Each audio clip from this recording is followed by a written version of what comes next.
graced the retirement ceremony of Kisoro Girls High School Chief Principal Rose Monzi in Kakamega, where he cautioned politicians against equating crowds in their rallies with voters in their favor. He urged leaders to foster peace. Don't be persuaded na crowd, because crowds do not normally translate into votes. Let's talk and preach about peace. Kakamega Senator Cleophas Malala has reiterated his call on the One Kenya Alliance to select Amani National Congress leader Musalia Mudavadi as their presidential candidate. Hatuwezi kuwa kila saa tunasupport watu wengine na mtoto wetu hatumsupport. Ni wakati sasa Mheshimiwa Kalonzo na Mheshimiwa Raila waregeshe mkono sasa.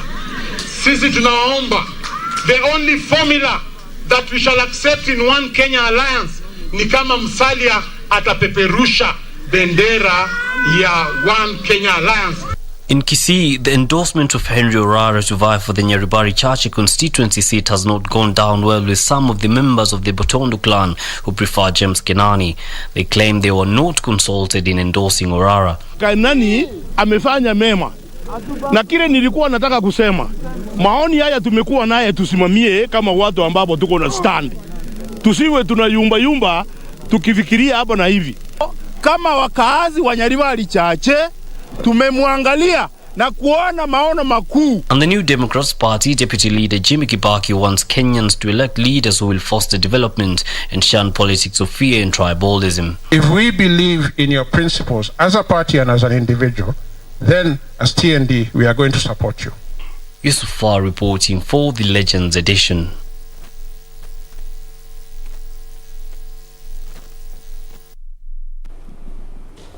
Garissa Township Member of Parliament Aden Duale now wants the House recalled from recess for a special sitting to consider the Petroleum Products and Taxes Bill 2021, which is aimed at reducing value-added tax on petroleum products, easing the cost of living.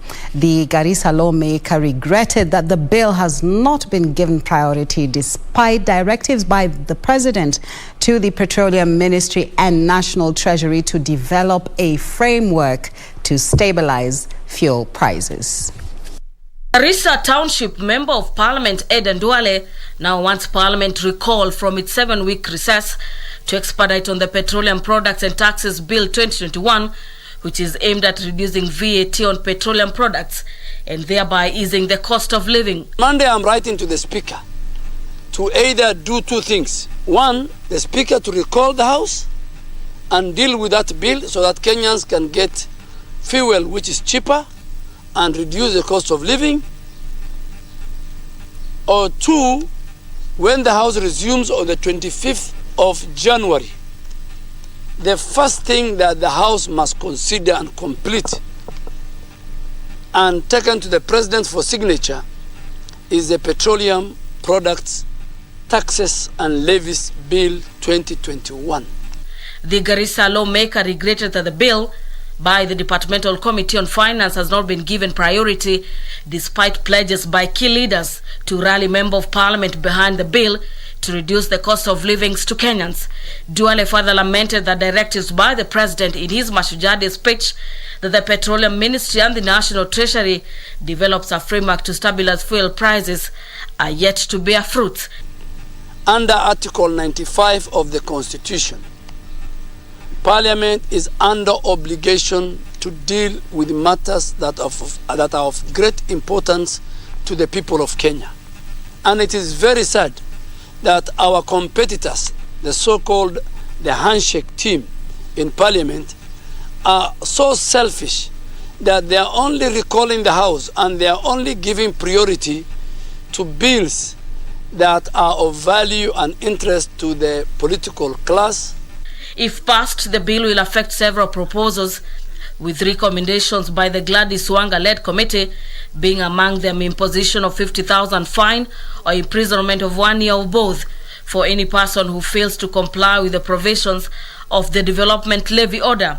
Lawmakers have also proposed that VAT be cut from 8% to 4%, with further slashing of VAT rate on liquefied petroleum gas or cooking gas from the current 16% to 8%. For Legends Edition, I'm Gladys Mungai. ODM leader Raila Odinga has accused Deputy President William Ruto of allegedly derailing President Uhuru Kenyatta's administrative agenda during his first term in office, in a perceived response to Ruto's accusation that the handshake wrecked the Big Four agenda. The ODM leader asserted that he would add on to President Kenyatta's development legacy should he emerge victorious in the race for presidency in the August polls. Ben Chumba reports. In his larger effort to consolidate votes from the vote-rich Mount Kenya region ahead of the August presidential elections, ODM leader Raila Odinga held rallies in Thika, Kiambu County.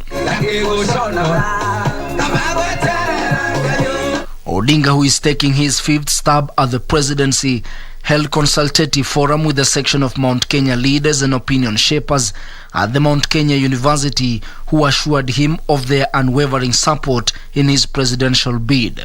Tumekuwa na viongozi 1,000 wa Kiambu na wao wamesema wamekubali rais wa 5 wa Kenya ni Raila Amolo Odinga.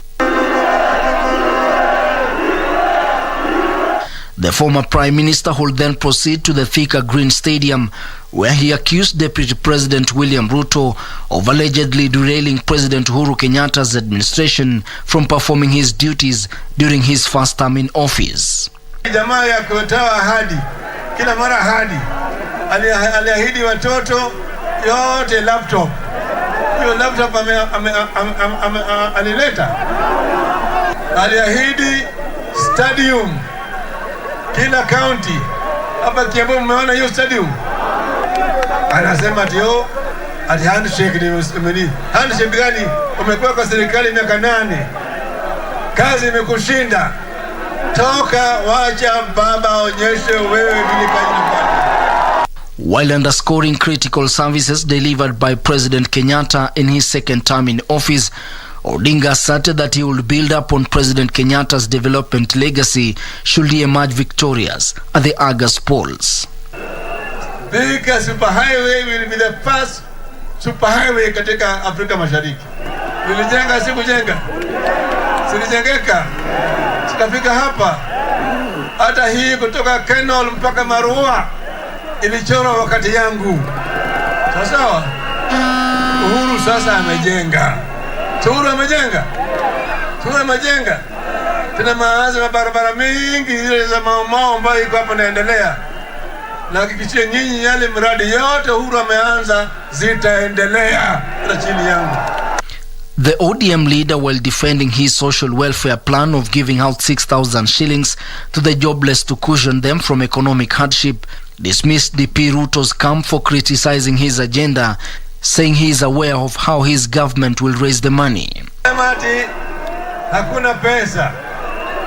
Mimi Raila Amolo Odinga nimeshakuwa waziri mkuu wa Jamhuri ya Kenya kwa miaka 5. Najua pale pesa iko. Ben Chumba, Legends Edition.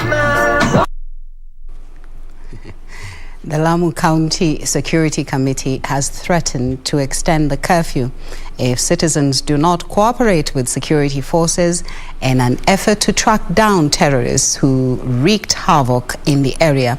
County Commissioner Irungu Macharia says the cooperation from the public in apprehending the criminals has been low, resulting in only 10 suspects being arrested. The level of defiance by a section of members of public to the 30-day dusk to dawn curfew imposed by the government in Lamu has invited the wrath of Lamu County Commissioner Irungu Macharia. Macharia has threatened to extend the curfew if citizens do not cooperate with security forces in flushing out militia from the area. Pasiposhirikiana na sisi kuna uwezekano hata hiyo curfew kuongezwa masiku.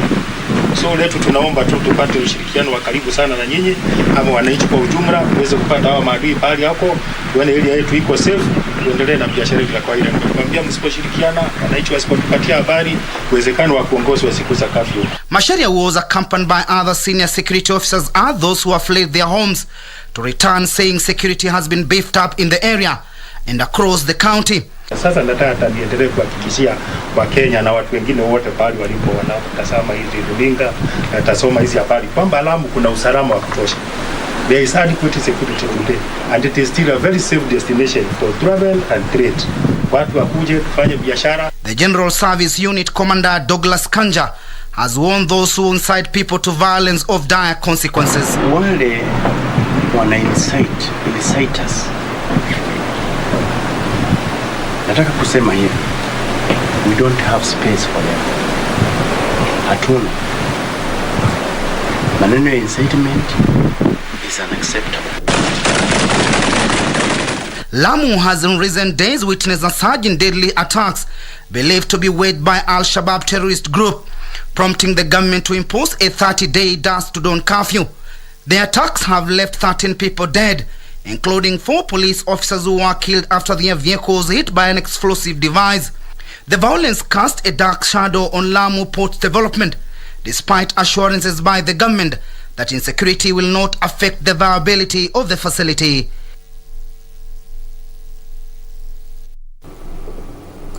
We pray that the situation will be contained.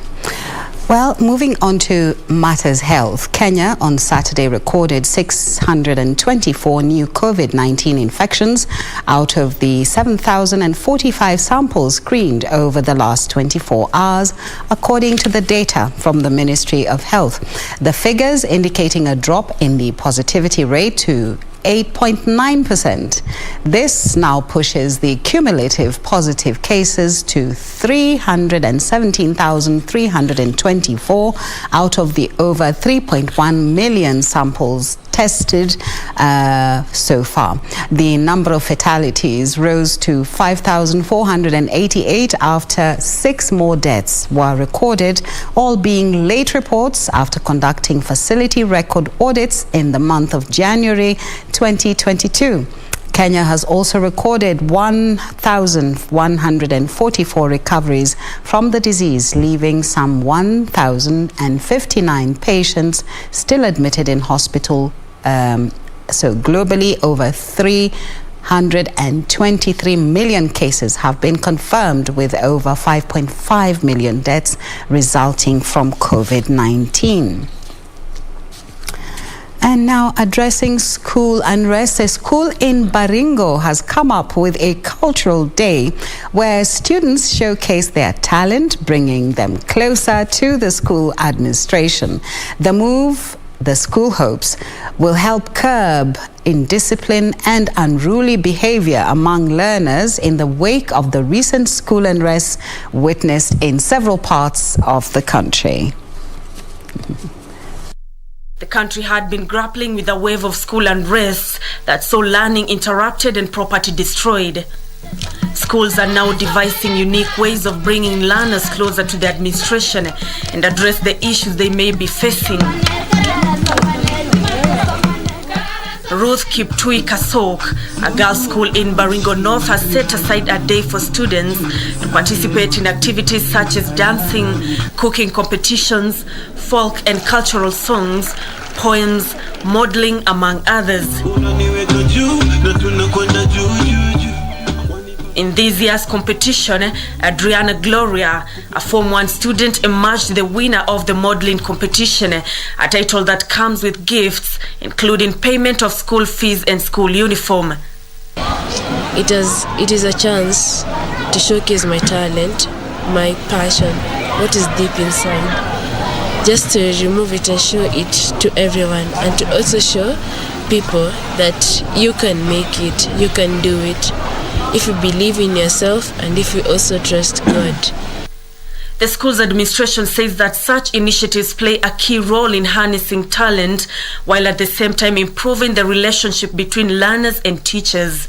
I don't think the girls of Ruth Kiptui girls have any time to think about banning of the school. because we have also encouraged dialogue. I talk to them more than just giving instructions. I listen to them most of the time, and because of this confidence that has actually been created through such activities, they are able to come to my office. I encourage them to come to my office anytime, and they are able to talk to me. It's a co-curricular activity that really helps the students to open up their minds, and they learn from other cultures as well, because there are diverse cultures in the school, students from different regions of the country.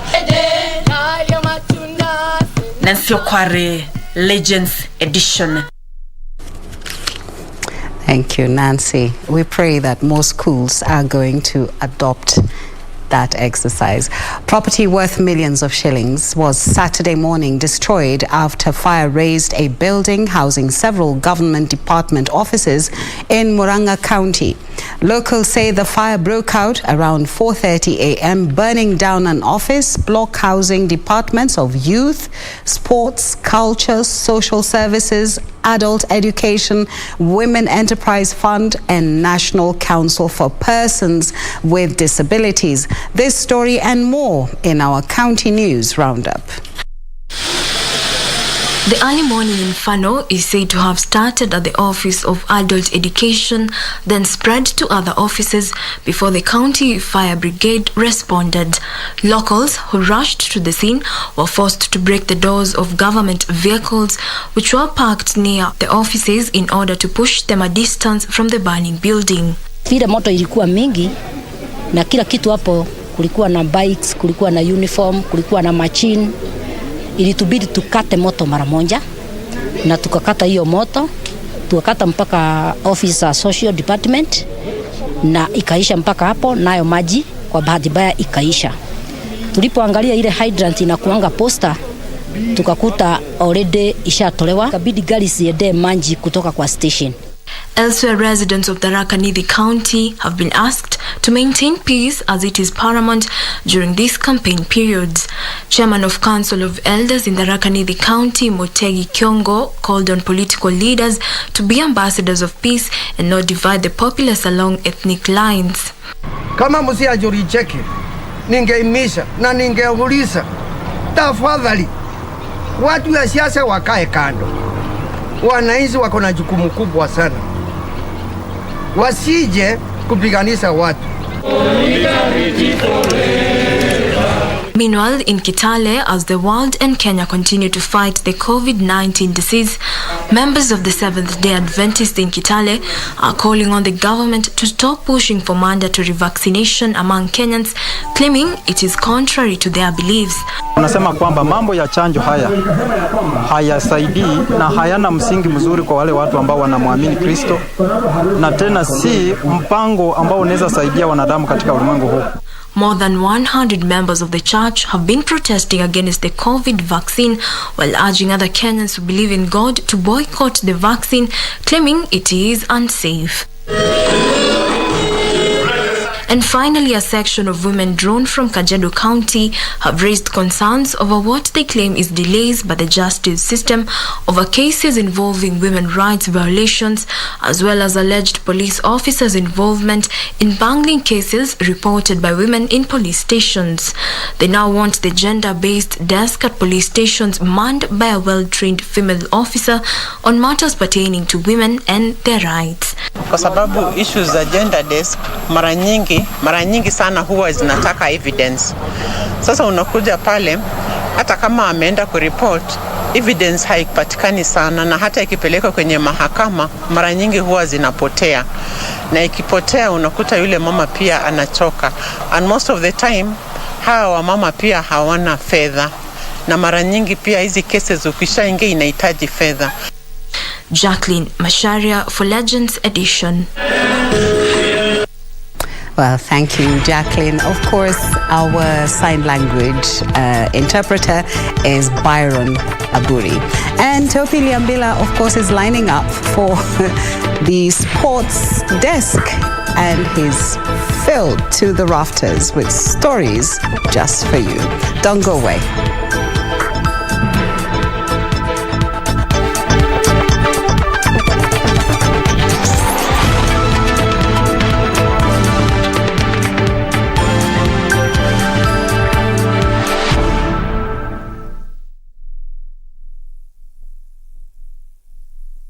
Ili kupata sikiza tune hii ya mtu ni watu, bonyeza *811*961#. Mungu akitaka kukubariki atatumia watu. Maombi yako akitaka kuyajibu atatumia mtu. Hauwezi ukakaa maisha ya kujitenga. Hapana, sababu unahitaji watu. Angalia, toka nje, wacha kukaa peke yako. Toka, kutana na watu. Jumuika na watu, penda watu, furahia watu, zungumza na watu. Baraka. Ili kupata sikiza tune hiyo ya mtu ni watu, bonyeza *811*961#. *811*961#. Do you have a new story to share with KBC? Get in touch swiftly on email news@kbc.co.ke or call 0723-892-654 or 0734-780-124.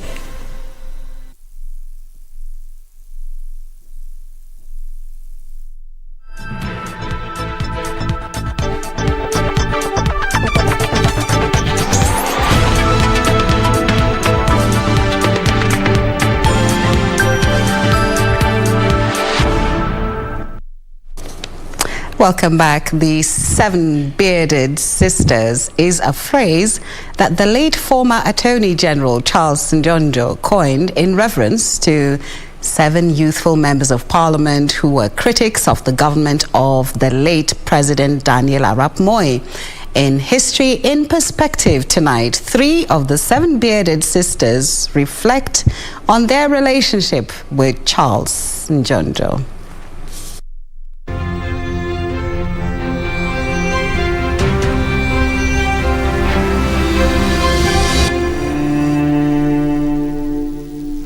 Through my many years, I have dedicated myself to the service of my country, my church, and my fellow men. In the civil service, my constituency of Kikuyu,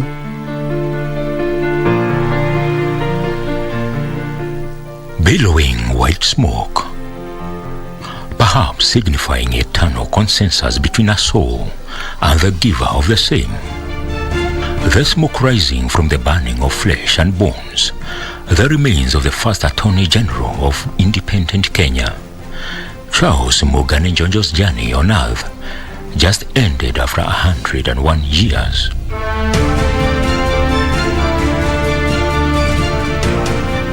With Njonjo now gone forever, and leaving no autobiography to his name, the story of his public life can only be told through those who interacted with him, and they are not many. People who are in positions of policy making, they have an obligation to write their memoirs or to record their experiences for posterity. So Njonjo then committed a social crime. Here now is the story of Charles Njonjo, through the eyes of some former members of parliament, that he derogatively nicknamed the 7 bearded sisters. Members of the 7 bearded sisters included James Orengo, Koigi wa Mwere, Mwashengu wa Mwachofi, Chebule Watsuma, Onyango Midika, Abuya Abuya, and Lawrence Sifuna. Njonjo made a lot of people suffer, including me. There's nothing to admire about Njonjo. We were 7, but 4 of us, he made sure we went to prison for nothing. We were very unsafe under him, but we did not care. These were young people who had found their way to parliament, and in their exuberance were raising issues which were bothersome. And so he looks at them and said, these young people, many of them with beards, then they're just, he was insulting them. That they are not making sense as far as he's concerned, in part because they were raising difficult questions that maybe the country was not willing or ready to deal with.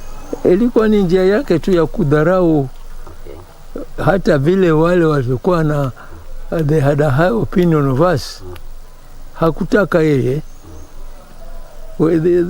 He felt nothing good could come out of us. Kenya was a one-party state, and the 7 MPs played the role of the unofficial opposition and would keep the government on its toes. Our major aim was to create a country in which Africans were recognized as people, and in which everybody else deserved the dignity that God gave him. Some would soon end up in detention without trial, and others fled the country to exile. At that time, when we were arguing in Parliament, Moi decided to detain me at Nyayo House, torture chambers. And in fact, quite a number of people died there. Their abrasive approach would irritate right-wing MPs and top government officials, especially Charles Njonjo. For those who were against what the government was trying to do, and therefore they felt that this is delaying our action because they were detained. I'm not defending the detention, but it was done. The MPs were known to have formed a group of socialist thinkers in a country founded on capitalism. They would do research and analyze bills together before debating and taking on the government in Parliament. During the 1978 presidential transition, President Moi created a special ministry and appointed Njonjo the Minister for Constitutional and Home Affairs. Njonjo's new docket made him more powerful as Department of Criminal Investigations and that of Prison Service were put under his watch. Njonjo was the most, if they said you get locked up, you'll get locked up. Njonjo was a dictator. Njonjo was, he didn't have any relationship with even African in general, Kenyans in general. And he despised anything Africa all the time. Now, he did not believe that some of us could survive in Bunga because he did not like things we are talking about. We are talking about how to develop Africa. He was not with us in development. He was in development for himself. It is the upbringing. His father, he was one of the Africans to be made a chief because he tallied, he agreed with what the colonial project was all about. And so his son benefits from that project, the colonial project, of essentially convincing Africans that they really do not matter.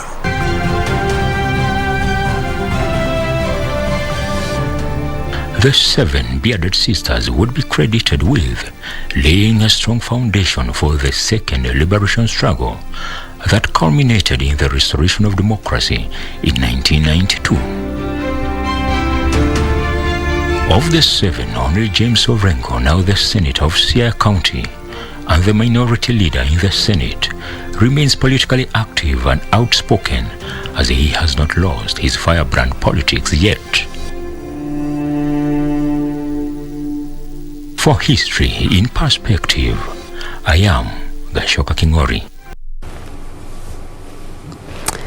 Well, we are now taking another break, and of course when we come back, Topi Liambila will be here with sporting news. Don't go away.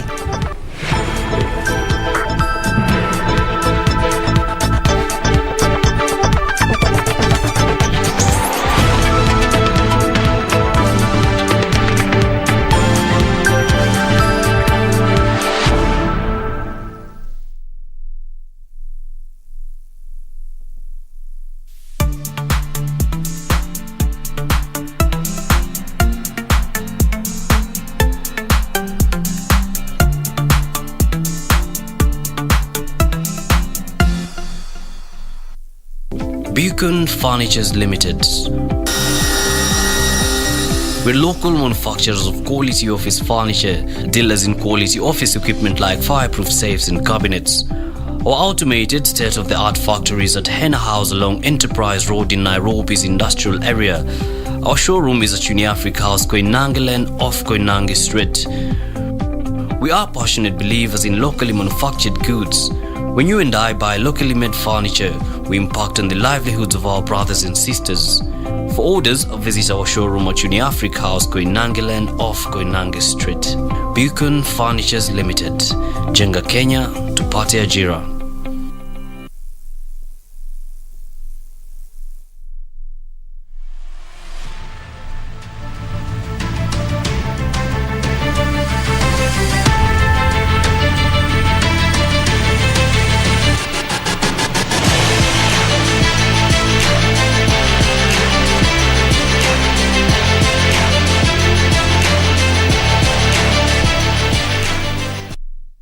Good evening once again. It's a big welcome to the sports segment of the Legends edition this Saturday evening.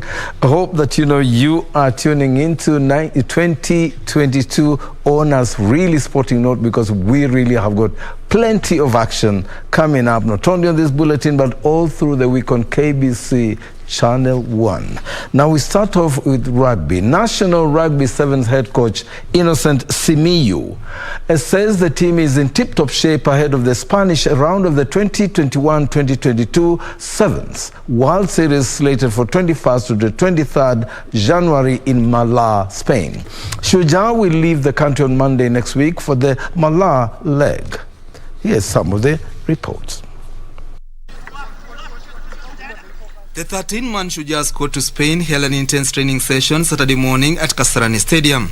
Head coach Innocent Simiyu is upbeat. His charges are ready for the task ahead. The team looks sharp. Today we are having our last session before we depart on Monday morning, very early in the morning. We are quite hopeful that the boys will give us the best performance, and we're all looking up for Malaga. Simiyu insists the players have responded well to training. Our key focus is to break the jinx at the key events, being the Commonwealth Games and the World Cup. We want to come out with a medal in both tournaments. That is our key focus for the season. His sentiments were echoed by Captain Nelson Oyo, who said their target this season is 100 points. Focus yetu kwa hii season kwanza ni to bring everyone on board. We know you have new players in the system. To bring everyone on board. And then our target is every tournament where we want to get the maximum points that we can. But for us to do that, first we have to get to the quarters, and then from there we have to we start working from the quarters. Shujaa are drawn in Pool D for the Malaga tournament and will begin their campaign with a tie against Canada on Friday 21st January before taking on Wales. Shujaa will wind up their group matches against France. Now on the local scene, Kariobangi Sharks are now placed third on the Kenyan Premier League log with 24 points after humbling AFC Leopards 3-1 at the Kasarani Stadium. Eugene Mukangura scored the opener for Ingwe in the 15th minute, but 5 minutes later Julius Masaba equalized for Sharks. Host Kariobangi Sharks scored 2 more goals in the 67th and 87th minutes to bag the maximum points. Sharks now occupy position 3 on the log table, behind leaders Kakamega Homeboys and KCB. In another match, Kenya Police trounced Mathare United 2-1. Here's some of the action.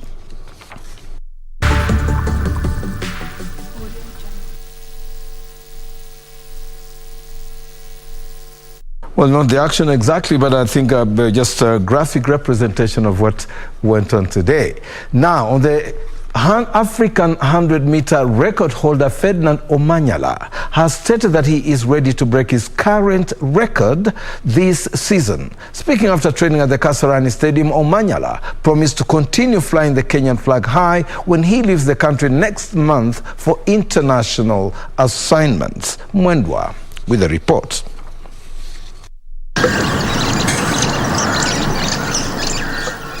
After leaving for international duties, Omanyala will participate in the World Indoor Games on March 18th, followed by the Police Championships and Nationals in April back in the country. He will also leave for the Continental Tour in May, African Championship in June, World Championship in July, and finish the season at the 2022 Birmingham Commonwealth in August. We started training in September, not in September but in October last year, and we've been doing pre-season training, and the strength and conditioning part has gone on so well. Right now I'm feeling fast. I feel like I'm in very good shape for the season. Last year we never got so many competitions at the start of the year, so this year I'm looking forward to, the competition begin in February, so I'm looking forward to, by June I should be hitting my top shape, which I'm really looking forward to that, and I'm ready for it. The African's fastest man has promised that he will ensure that he will represent the country and set a legacy for Kenya. I've joined the police force, and it's a good job security for me, and I don't know the roles yet, but for me I know I'm going to compete for them. I'm going to run with their vest in the upcoming nationals and the police championships. So far that's what I'm going to do this year. He has also promised to raise as many sprinters to also represent Kenya both locally and internationally. Individually, I'm looking forward to run under 977, be it 956, be it 94. I'm looking forward to run under 97. And for the country at large, I'm looking forward to see more sprinters. In the next Olympics, I hope that we'll have more than 5 sprinters, and even we can form a 4x1 relay team. Daniel Mwendwa for Legends Edition Sport. Our pride, Ferdinand, we hope for the best, and we hope that he brings the record again down on the African, not just on the continental scene, but also on the international scene. Now, top 4 players from each category were selected today to the FIDE Olympiad team for people living with disability during a one-day Kenya National Chess Championship held in Nairobi. A total of 87 players participated in both ladies and the open category. The event was used to select the national team players as well as to crown national champions 2021-2022 season. The participants were drawn from different special schools for children living with disability across the country. The report was prepared by Mwendwa.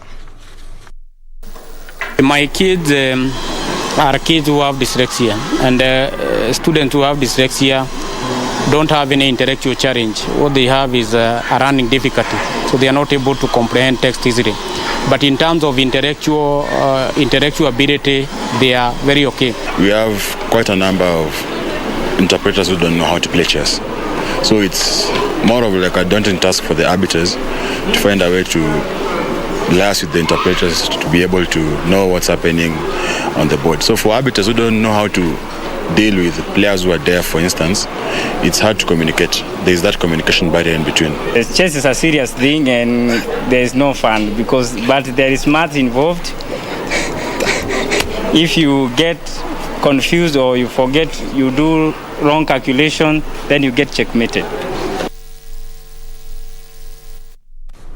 3-time Olympic champion Kenenisa Bekele of Ethiopia, the second fastest marathon runner in history with the best time of 2 hours, 1.41 seconds, will lead a line of elite athletes in this year's edition of the Boston Marathon set for 18th April this year. 7 of the past 8 winners will also return to Boston, including 2021 champion Benson Kipruto of Kenya, Lawrence Cherono 2019, Yuki Kawauchi winner of 2018, Geoffrey Kirui 2017, Lemi Berhanu 2016, and Lelisa Desisa 2015 and 2013 respectively are the other 6 winners. Other strong contenders include Titus Ekiru, the fastest marathon runner in the world last year, having run 2 hours, 2 minutes, 57 seconds in Milan. 2020 world leader Evans Chebet, New York City Marathon winner Albert Korir, and 3-time world half marathon champion Geoffrey Kamworor will also be on parade.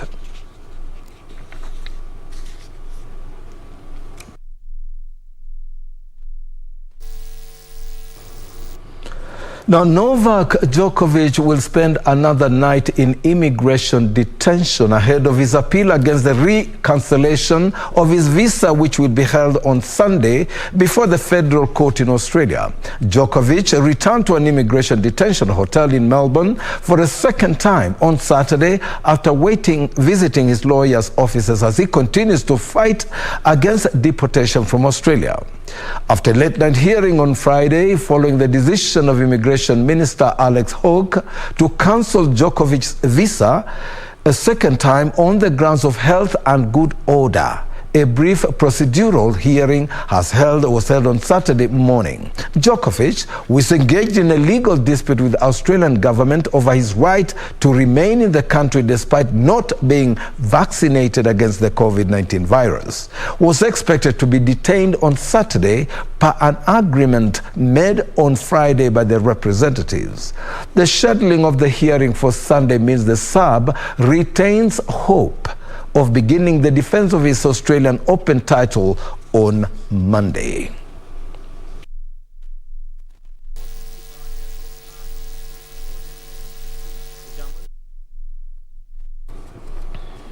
From NBA News, Luka Doncic inspired Dallas Mavericks to a 112-85 road victory against the Memphis Grizzlies to end their record win streak, while Jonathan Kuminga paced 6 double-figure scores with 25 pointers of the Golden State Warriors thrashed to the Chicago Bulls 138-96. In other matches, Toronto Raptors lost 87-103 to the Detroit Pistons. The Phoenix Suns were 112-94 winners over Indian Pacers, while Boston Celtics lost 99-111 to Philadelphia 76ers. Guarded by Bane, tough pass, and the second consecutive turnover for the Mavericks. The lob, the slam. Luka Doncic recorded 27 points, 12 rebounds, and 10 assists for his 40th career triple-double as the Dallas Mavericks rolled to a 112-85 road victory over Memphis to halt the Grizzlies' franchise record winning streak at 11 games. Tim Hardaway Jr. scored 16 points, and Jalen Brunson contributed 15 points, 9 assists, and a career-best 5 steals for Dallas, who won for the 7th time in their past 8 games. The Mavericks outscored Memphis 62-30 in the second half. Marquise Chris also scored 15 points. Dwight Powell and Dorian Finney-Smith added 13 apiece, and Reggie Bullock recorded 10 points and 9 rebounds for the Mavericks. Ja Morant posted 19 points and 8 assists, and Desmond Bane scored 16 points as Memphis lost for the first time since falling 113-104 to the Golden State Warriors on December 23rd. As the game went on, legs pretty much just got heavier. Shots were short. Step late, on the defensive end. Obviously, we all know we was just trying to make a push. Just couldn't, honestly. Speaking for me, especially, I know I was tired. Wasn't locked in. Just throwing the ball all over the court. One, you just gotta throw out the window, man. Kyle Anderson added 12 points. Elsewhere, Jonathan Kuminga placed 6 double-figure scorers with 25 points, and Kevin Looney notched 10 points and 12 rebounds as the visiting Golden State Warriors routed the Chicago Bulls 138-96. Chicago has lost 3 of 4 following a 9-game winning streak. Golden State, which had lost 4 of their previous 5 matches, have won 10 straight matches against Chicago. That was KBC Channel 1's Munga with that report on the NBA. Now, Kevin De Bruyne produced a moment of world-class quality to tighten Manchester City's stranglehold on the Premiership League title race with a victory over Chelsea at the Etihad Stadium. The former Chelsea player broke the deadlock in a closely contested match with a superb curling drive past keeper Kepa Arrizabalaga with 20 minutes left to extend City's lead at the top of the table to 13 points. Now, finally, the Alfa Romeo Owners Club has organized the Concours d'Elegance for the past 50 years. The efforts put in by the club saw them honored with the FIA Founding Members Club Heritage Cup last year. Club Chair Peter Wandei tells of their labor of love. What started as an event for Car Owners Club event 50 years ago has grown to become one of Nairobi's top social events. Vintage and classic car enthusiasts use the event to showcase meticulously restored and maintained vehicles that they hold on to dearly. I think the Concours is a product of Very serious, intense, and intentional dedication from the organizers, the Alfa Romeo Owners Club. There's been a committee in place since the first edition in 1971 who have kept the spirit of the event alive, and with new ideas year in, year out, the event has grown from strength to strength and achieved the status that it has today as a big international event. For the 110 entries, 70 cars and 40 motorcycles, it is a culmination of patience and dedication to their passion. The event caught the eye of the world's motorsport governing body, and they were honored with the FIA Founding Members Club Heritage Cup. For me, I go to the concours to have fun. I go there to enjoy myself. So when I put in a car and it goes down the judging road successfully, that already is a success to me. But if I end up with a class win or a top 10 finish, that would be an extra. This year's event is scheduled for the 25th of September 2022. To have an event this year will count for me as a very great achievement. The committee is working around the clock to put adequate measures to hold the event under the strict COVID protocols. We are going to engage with the Ministry of Sports as well as the Ministry of Health to ensure that all health protocols are observed and the event can take place. And stay tuned for the story of this event in the Living Legend section as we hear from event director Bob Dewar. And the Congo Delegans story wraps up the sports this evening. And next we take a break. And after the break, Catherine Kasavuli, again, we have not really run away from sports. We'll introduce fires with an extension of the sporting evening of the Congo Delegans. Let's take a break. Just stay with KBC Channel 1. We're still around.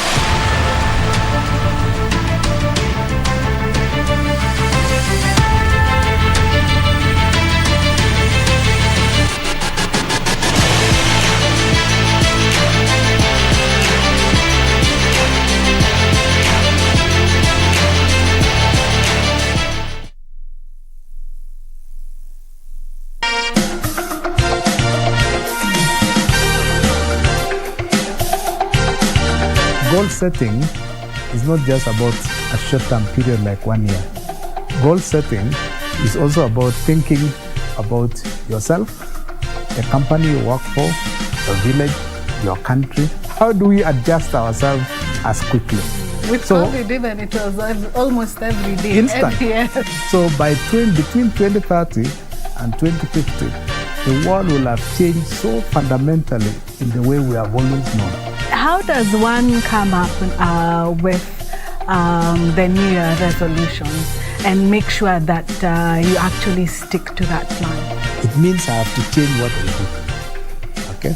And to break those habits, I have told my mind I must do it, okay? And so therefore, the process begins.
Well, on the Living Legends today, we host Bob Dewar, one who has hosted the Concours d'Elegance, for all the years that I've known it.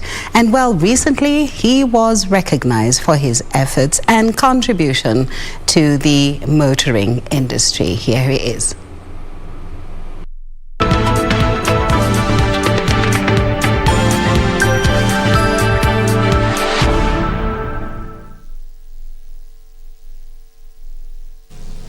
Welcome. On the Living Legends tonight, we speak to a man who had a legal career all set for him. As fortune would have it, he took an uncharted path in publicity after parting ways with his employer. Last year, he was honored by Motorsport's world governing body, the FIA, for organizing Africa's premier car beauty pageant, the Concours d'Elegance. We hear from 2021 FIA Heritage Award winner, Bob Dewar. Bob Dewar, it's an extreme privilege and honor to have you here with us on the Living Legends. Welcome. I'm very happy to be here, Moez. I've been looking forward to this all week, ever since there was a call to say, would you like to come and be interviewed? So the answer was delighted. And we've been looking forward to this interview as well. You're such an amazing personality, and I think tonight people will get to know much more about you. So, being honored by the FIA, what was your first reaction to the message and invitation from Paris? Was it shock, or was it satisfaction that you're finally being appreciated for all your hard work for the past 50 years? Well, I've been appreciated all along by the... But at international level? Yes, yes. The FIA Heritage Cup is awarded to submissions, to selecting a submission from motorsport organizations around the world, the equivalent of our KMSF. Mm-hmm. And KMSF did me the honor of putting my name forward for the award. I was asked just to produce a short resume about the Concours, mm-hmm. and to produce a 1-minute news clip. That was done, and KMSF sent in our bid, and I rather thought, oh, well, that's done. I wonder if there's any hope. And I was pleasantly surprised, bowled over, when the message came back, just a very one-line message to begin with from FIA. FIA has awarded Bob Dewar and the Concours d'Elegance, submitted by KMSF, as the winner of the Founders Member Heritage Cup. So it's presented every year for the best contribution to the classic and vintage car movement. That's extreme pride and honor for us Kenyans as well, and specifically for you. It is indeed a boost for Kenya. This is the first time the award has gone to an African country. So that pleased me more than anything else. Oh, that's awesome, and it's commendable. It's fantastic. Great. So there's a pretty good feel factor right now, isn't it, for you? Indeed, indeed. I can see the smile, the glowing smile. Yeah. Well, all that passion has reaped fruits. You think this would be the icing on the cake that you were looking for all these years? Well, a kind of an appreciation at international level? I'll tell you what I think most of it now is, hopefully it will lead us to getting a sponsor for this year's event, which is scheduled for September the 25th at the Nairobi Racecourse. Because once a year, horses give way to horsepower at the Nairobi Racecourse. Right. And I think advertisers would be inspired by its international recognition, I'm sure. I sincerely hope so. It will. It'll happen. Yes. Okay. You're born and brought up in Kenya. Correct. Die-hard Kenyan. Correct. Tell us a little bit about yourself, your early life and education. Very well. It started at Kilimani Primary School. Mm-hmm. Then I progressed to the Nairobi Primary School. Then the next step in the passage to education was the Prince of Wales School, now known as the Nairobi School. Yes. I achieved quite good results in the higher certificate of education, and I was very fortunate to gain a place at Oxford University. Right. And my parents sacrificed a lot to keep me there. Halfway through the law course, I realized that the law and Bob Dewar didn't really suit each other. You almost quit, huh? Not really, because I would never have let down my parents. That's honorable. I continued, and I earned my degree, but I did realize that about 50% of the undergraduates who studied law did not go into practicing law. It was a passport to a good job. And the good job came along in London with Caltex, and they needed a graduate trainee for Kenya. As a trainee, graduate trainee, I moved around all the departments. When I came to the PR department, I clicked. This is what I want to do. They had a reorganization. They asked me what I would like to do. They offered me various transfers, including one to Vietnam, and I thought, oh, that's not actually for me. I love this country, so I am staying. So I said, presumably, PR will now go out to contract because you're reducing the size of your organization.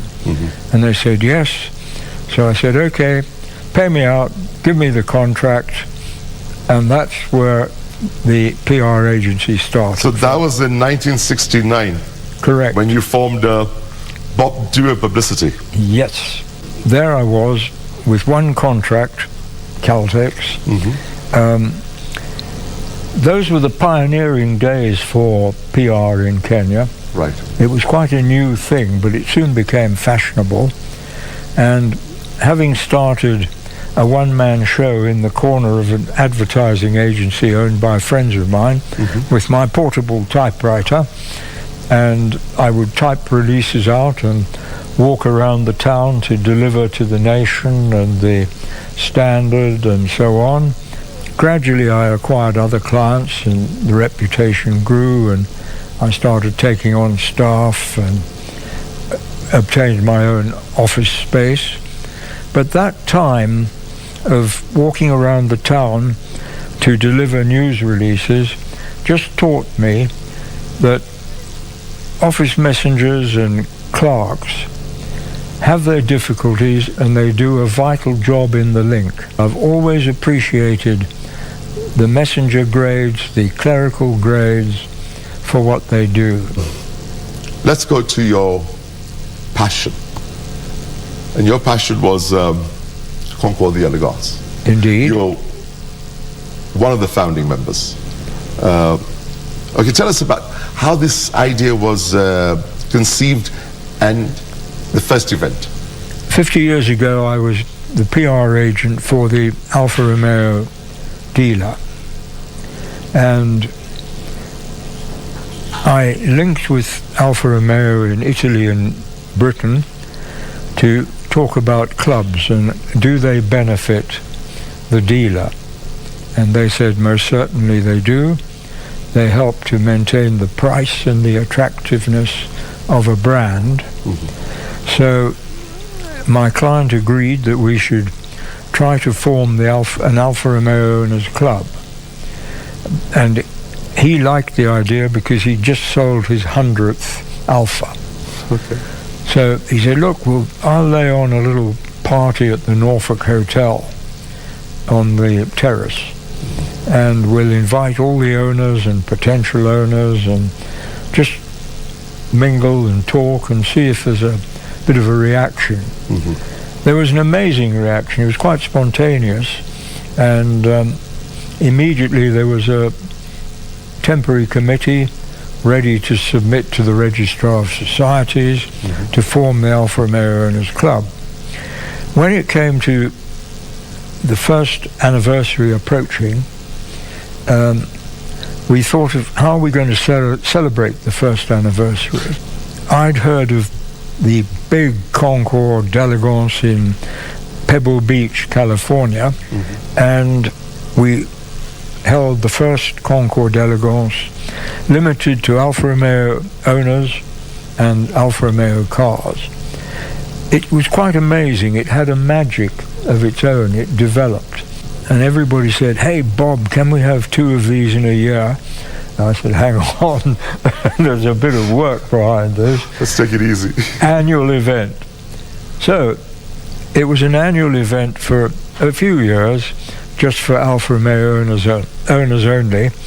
Then we became a bit more ambitious. And when the club was 10 years old, we opened it to all makes and types of cars, pickups, station wagons, and so on. Initially, we used to meet in the grounds of a hotel, the Spread Eagle Hotel, which is now where the Safari Park is. Then we moved it to what was the Embakasi Racing Circuit, opposite the Firestone Tire Factory. Right. And that was going to be a big recreational area, and the perimeter road was to be a race track. And that's where we had the first open Concours d'Elegance. Peter Hughes, the late Peter Hughes, Safari Rally winner, and he was in charge of motorsport. We invited him, because he was a personality, to be the chief judge. And he said, "Bob, I like it. We must show motorsport enthusiasts, rally drivers as responsible. They don't just smash up their cars tearing around East Africa in the safari and other rallies. They look after them. They are should be an example to the ordinary motorist. Let's do it. But you won't get a very big entry, Bob. You'll be about 15, maybe 20 cars." Well, we got 25 and a lot of interest. When are you going to hold the next one? It gradually grew. We ended up getting about 1,000 spectators at each event at Embakasi. Then the status of that land was changed from recreation to commercial. So we went to the Jockey Club of Kenya, and they clicked, they liked it, they wanted another income earner to add to what they were getting from horse racing, which was flourishing in those days. Yeah, at that point in time. Yeah. So when you moved to the Gong Racecourse, well, I mean, what was the impact of change in venue, and how did it change the planning of the event? The very first time we moved to the racecourse, we got 3,000 spectators. Wow. We got many more entries, and this inspired other people to say, "This is good. I'm going to prepare a car for next year." And I'll tell you what had to go to another level and didn't. The catering collapsed. The beer ran out at about 12 o'clock. The food ran out. And they love the racecourse. You see, it's a stately sort of place. It's got nice shade trees, facilities. The grandstand is marvelous. So we've been there ever since. That's 33 years ago. 33 years. And now, I'd like to ask you, the Concours is an FIM Africa recognized and sanctioned event. What does this mean for it? Okay, FIM is the motorcycle equivalent of FIA. Okay. Yeah. FIA is the Fédération Internationale de l'Automobile, and FIMA is the Fédération Internationale de Motocyclisme for bikes. Oh, I see. Yes. And they have the Africa organization in Johannesburg, and they came with the South African competitors and monitored the event, and then they recognized and sanctioned it from 2006, and that goes on the worldwide international motorcycle calendar. Now, this beautiful trophy. I'll tell you what it is. It was donated by one of our Alpha Club founder members for the highest placed Alfa Romeo in the Concours. which is not necessarily the winner. We haven't had an Alfa Romeo winning the concours for quite a number of years. Right. But the highest placed Alfa Romeo is almost always in the top 10. What should Kenyans know about the ecosystem around the concours for high budget to low budget entrants? Restoring a car for the Alfa is not entirely about money. Money comes into it as in all forms of motorsport. Right. But mainly it's hard work, painstaking, being passionate, and having prepared to spend quite a long time. Some of the cars that have been restored for the concours have taken 3-4 years, not full-time 24-hour work, but in between earning a living and taking the family out and getting home in the evening and setting aside 2 or 3 hours to do something. A good mix, business and pleasure. Yeah. From the heart, isn't it? Absolutely. Passion. Final question. What is the future of this event? Well, I've been at it for 50 years. Did you see another 100 years? A little. I see the concours going on for 100 years, but 2 or 3 years ago, I was both Alfa Romeo Owners Club chairman and event director, Concours d'Elegance. I wanted to devote more time to the concours. I needed to devote more time to the PR agency, because preparing for the concours was beginning to eat into that valuable time. So Peter Wandai was elected chairman of the Alfa Romeo Owners Club, having been the vice chairman. Right. And that split the load. And he's also been heavily involved in the concours. And again, I think he will answer that question, because he will be my successor.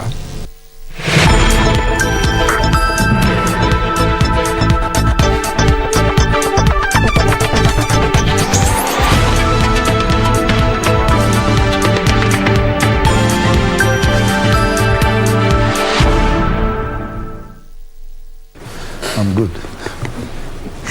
Well, it's been a wonderful Saturday. Of course, walking down memory lane, Topi, you remember, September was a month to remember. Concours d'Elegance, who would miss that, you know? Wouldn't. And Bob Doer, of course, very humble man, wonderful gentleman. And he's been around forever. I mean, I'm really glad that actually he got that recognition. Yes, for his from the contribution FIA. to motorsport. Yes, that is true. In Africa, because it was in Italy, and they're recognizing something that happens in Africa because of the consistency and his contribution to the motor industry and all that, and just taking us through all those vehicles, the vintage cars. Vintage cars, like you remember what we were talking about, just before coming on board. Yes, we were talking about how many people really value their cars. That is it.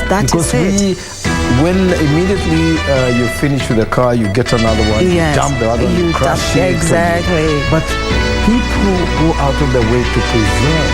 Yes, that is true. And some of these cars actually are a prized possession. Yeah.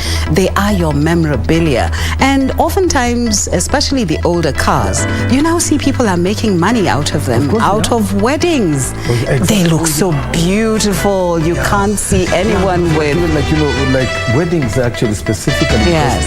You find they use some of those old cars with their tires out. Yes. And then also the horse carriages. That is true. But something very interesting. But today's cars. No. The material is. But it's not. I mean, it's not as strong as what we used to have. Yeah. So thank you, Toby. No, thank you very much. And of course, with that, for me, I wind up our sports edition. I hope that you guys will be having a very great sporting weekend. and also a great sporting week. And join us again next Saturday for another Bombay edition of the sporting world. Back down to Catherine. Well, it's a good start for 2022. Of course, you know, we have seen a lot of sports on Topi's menu today. Of course, next week is going to be even hotter with more sporting activities. My name is Catherine Kasavuli. We had Byron Aburi as our sign language interpreter. We love you so much. Thank you for watching, and keep it KBC Channel 1, the Legends Edition.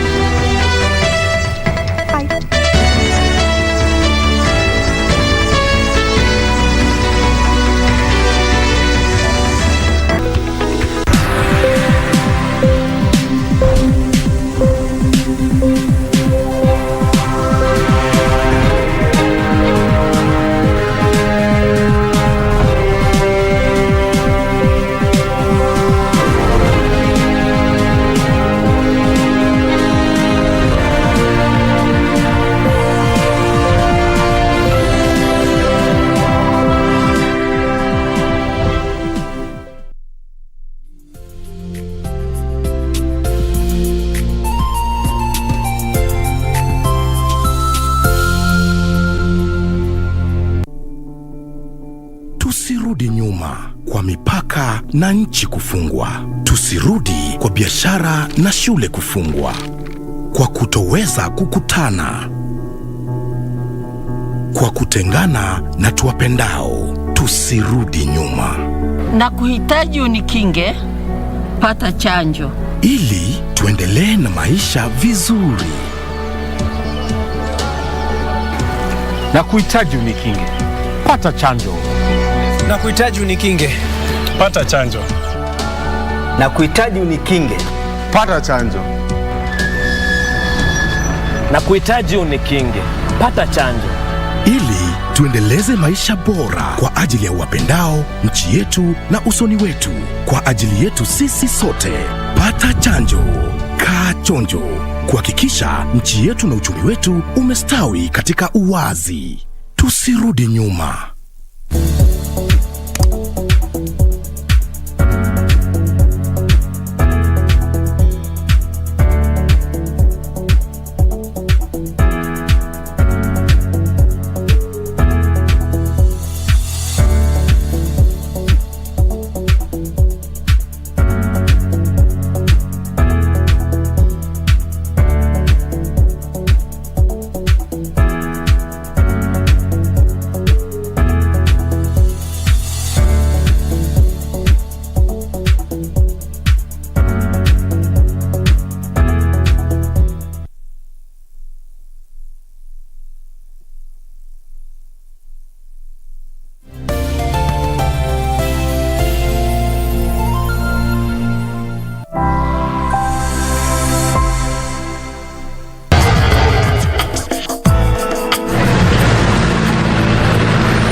Wipe that look off your face.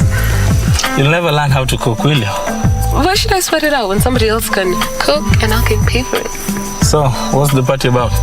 I think I'm getting proposed to. What? How do you know? I just feel it. It has been 3 years anyways. I think it's time to settle down and get the little ones. Well, I can say the same thing for you. I'm in no hurry. I'm still sampling different cuisines. Okay, well, Mr. Sampling different cuisines, why don't you drop me off at my one main meal and you can go off to your wild, wild west.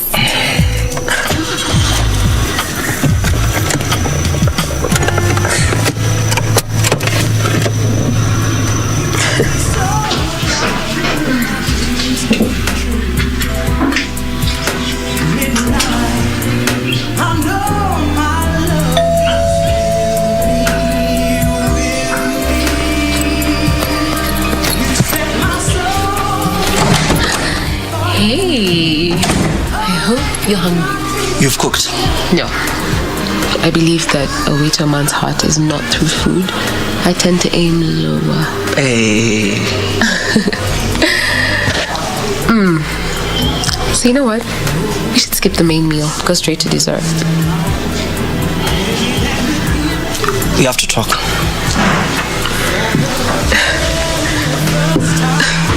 That can wait.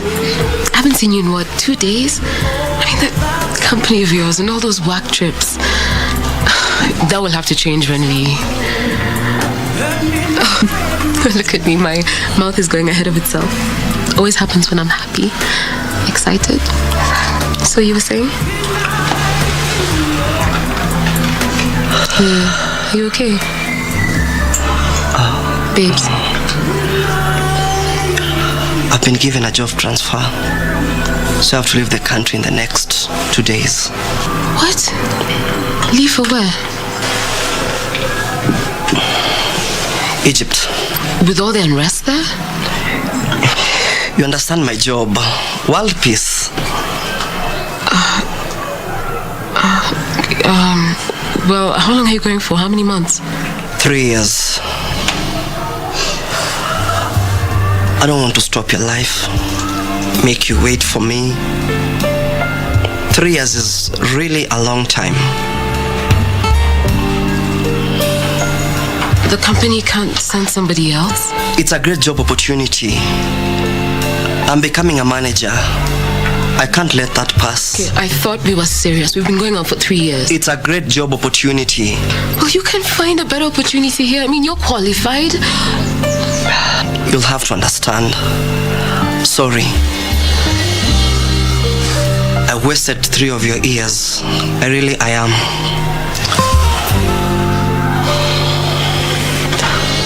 I have to go. I'll give you a call. Come on, tutembee.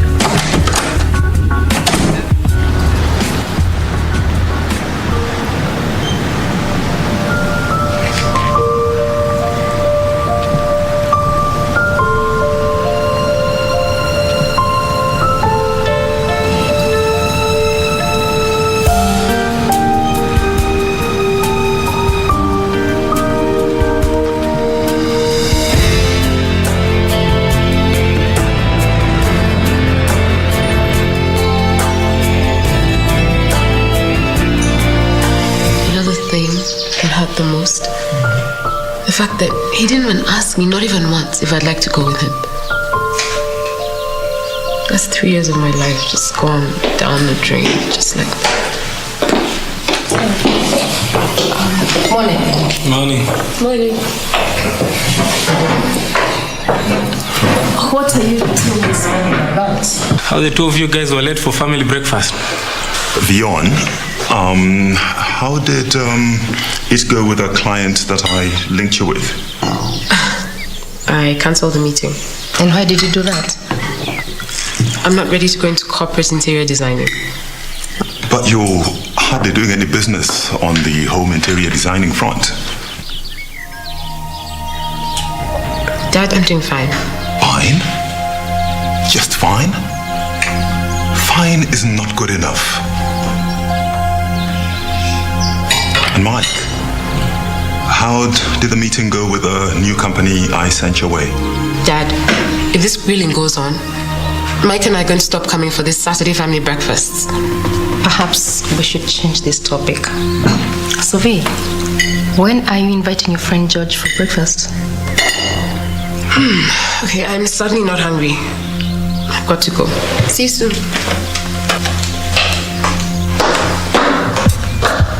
What? I won't talk about her behind her back.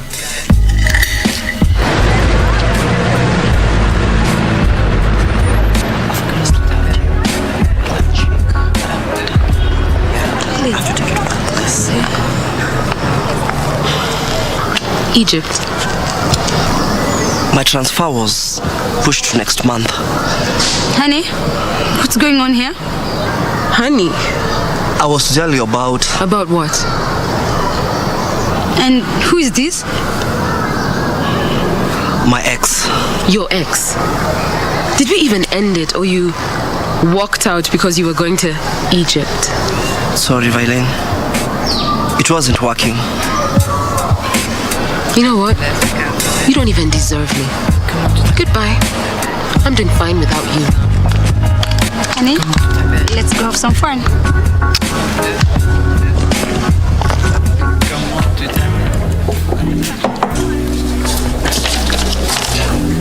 This is an excellent idea, Michael.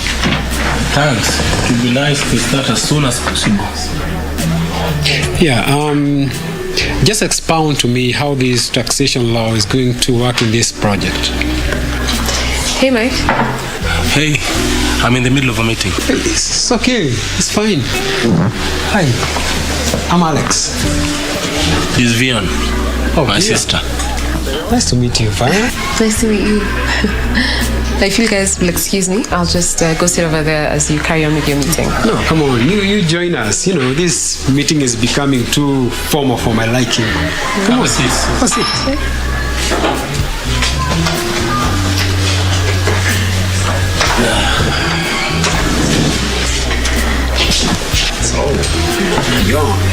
So, sir, about the taxation. Michael, relax. I already bought into your proposal. Yes. Why don't we have some drinks and have fun? I could do with a big stiff one. That makes the two of us. Hey, waiter.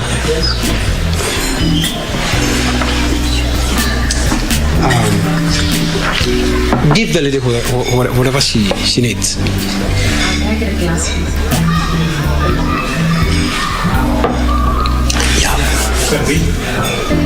Está bien.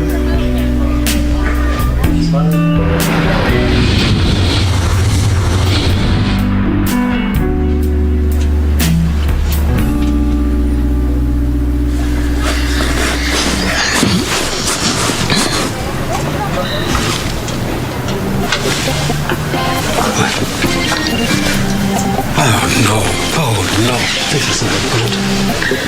This is not good at all.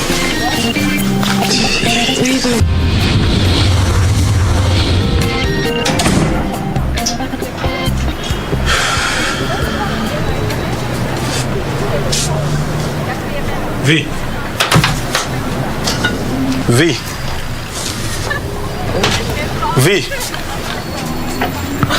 What the heck? I've been calling you. My phone's off. You had me worried. Last time I saw you, you were with Alex alone at the bar. I'm 29.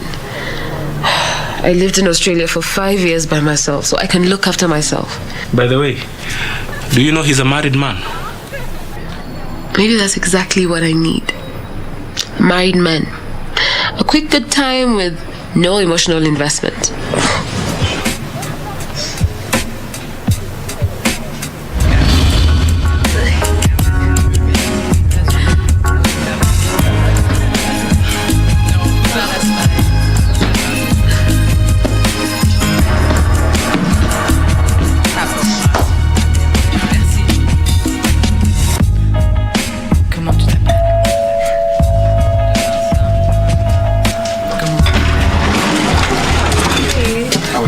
Fine, thank you. Okay, here's for you. Here's yours. Oh, thank you. You're welcome. Yeah. Oh, babe, don't worry about this. Okay, I really have to get going. Okay. Yes, come on.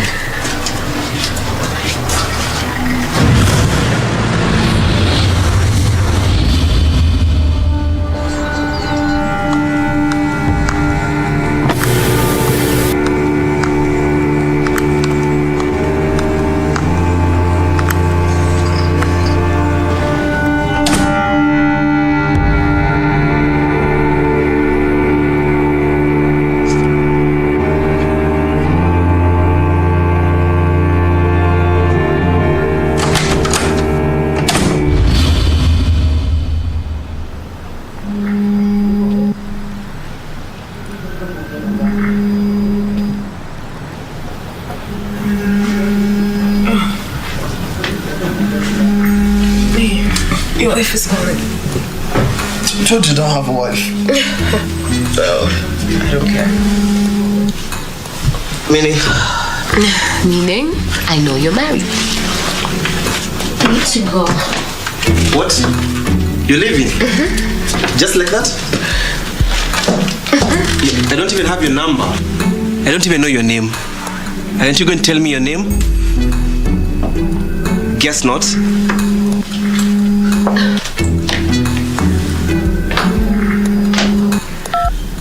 Hello, honey.